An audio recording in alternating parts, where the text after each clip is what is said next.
Hi, I'm Meredith Moore. I'm the CEO and founder of Artisan Financial Strategies. My role as CEO, and really as the visionary, is to figure out where we're going next. And that includes the kinds of clients we want to attract, the impact we want to have, and how we build for longevity.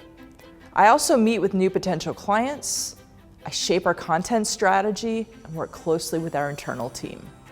And I still have a private client base because I genuinely love the work.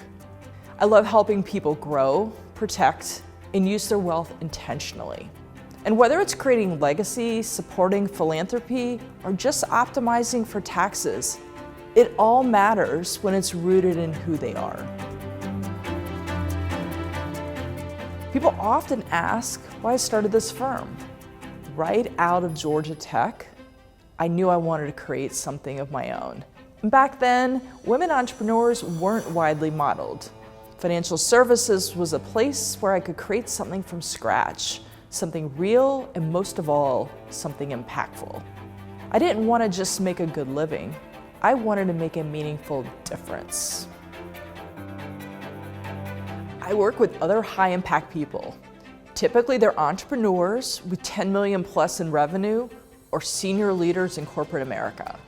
They're managing complexity, stock compensation, tax strategy, burnout, education costs, career pivots, and liquidity events. They're often asking, how long can I keep operating at this level? Should we fund private school or redirect that to something else? How do I exit this business smart? And how do I not screw this up? They're successful, but they need space to think, and someone who can see the big picture. And that's where we come in. My earliest memories of money, they were filled with trade-offs. I remember my parents discussing what clothes we could afford and how we needed to present ourselves. My mom used to say that our private school tuition cost the same as UGA with room and board. And we were only in the first grade. So education was a top priority. We eventually moved to Atlanta just to access a better public school system. We lived in a nice home, but nothing extravagant. My parents were great savers and also prioritized experiences. They traveled a lot, 3 big trips a year. So I grew up with that sense of adventure. They were budget-minded, but intentional. I think if they had more income, they would have done bigger things, but they were thoughtful with what they had. And then life changed.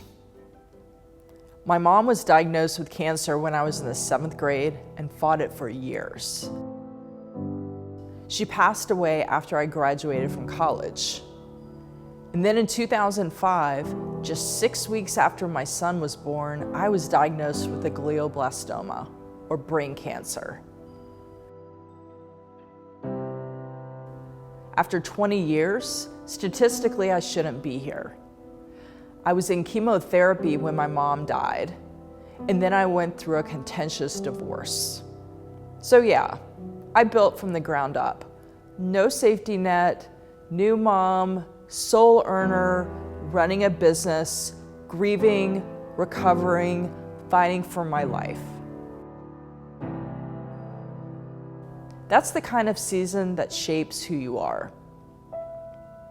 It made me intensely focused, strategic, and yes, pragmatic. It also taught me that planning is not optional.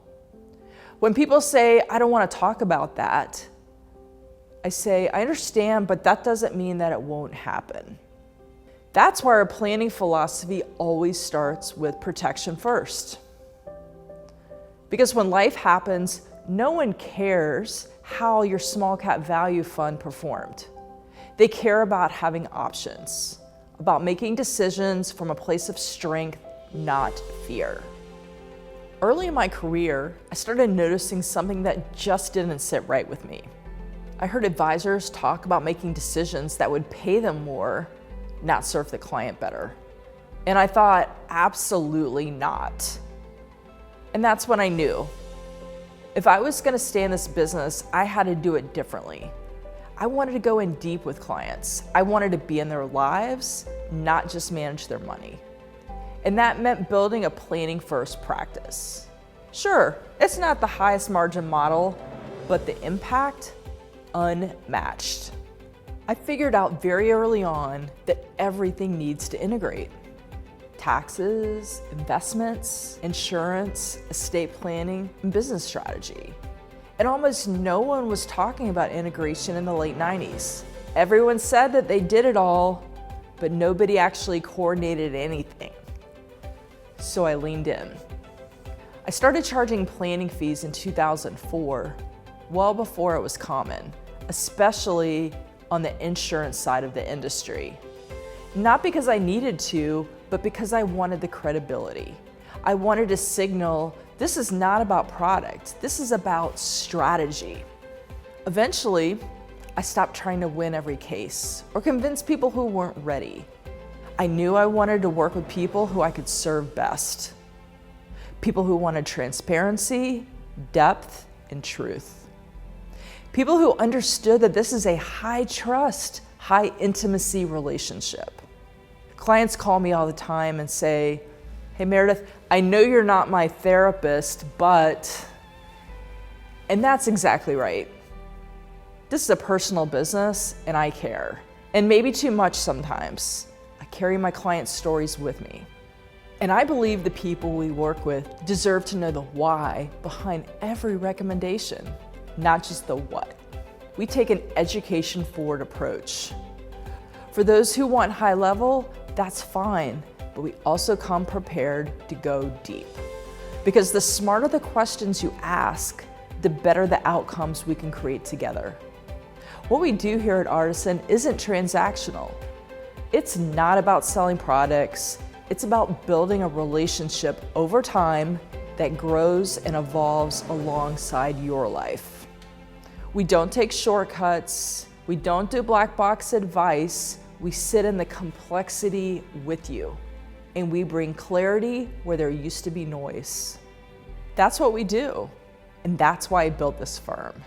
And if any part of this resonates with you, I certainly hope that you'll reach out, because you don't have to do it all alone, and you were never meant to.